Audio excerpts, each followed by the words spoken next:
খুব চমৎকার একটা প্রশ্ন। পাপ তো সবারই আছে, তো পাপ থাকার পরেও সোজা জান্নাতে চলে যাওয়ার উপায় কি? এটার উপায় হলো অটো পাস। এই যে করোনা ভাইরাসের কারণে স্কুলে ছেলেদেরকে মেয়েদেরকে আমাদের শিক্ষার্থীদেরকে অটো পাস করে দেওয়া হয়েছে না? তো আল্লাহ যদি এরকম অটো পাস টাস করে দেয় তাহলে একটা সুযোগ পাওয়া যেতে পারে। কিন্তু ভাইরা আমার, আল্লাহর কাছ থেকে অটো পাসের জন্য মৌলিকভাবে দুটি শর্ত। এক, শিরক মুক্ত ঈমান থাকতে হবে। যদি ঈমানের মধ্যে শিরক থাকে তাহলে সেক্ষেত্রে কোনো অবস্থাতে অটো পাসের কোনো সুযোগ নাই। আল্লাহ রাব্বুল আলামিনের কাছে অটো পাস পেতে হলে যেই কাজটি করতে হবে তা হলো শিরক মুক্ত থাকতে হবে।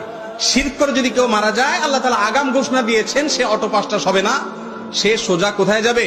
জাহান্নামে যাবে। ইন্নাল্লাহা লা ইয়াগফিরু আন ইউশরাকা বিহি, আল্লাহর সঙ্গে শিরক করে মারা গেলে, তওবা ছাড়া মারা গেলে তাকে আল্লাহ তাআলা মাফ করবেন না।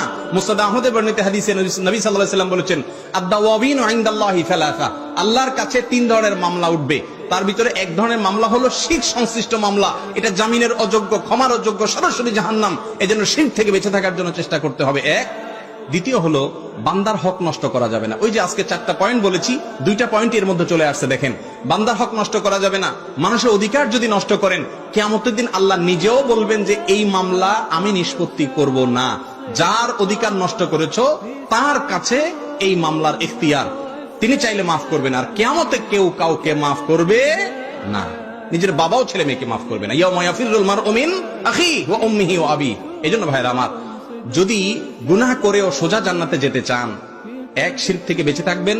2, মানুষের হক নষ্ট করবেন না। আর 3, সর্বক্ষণ তওবাকে নবায়ন করবেন।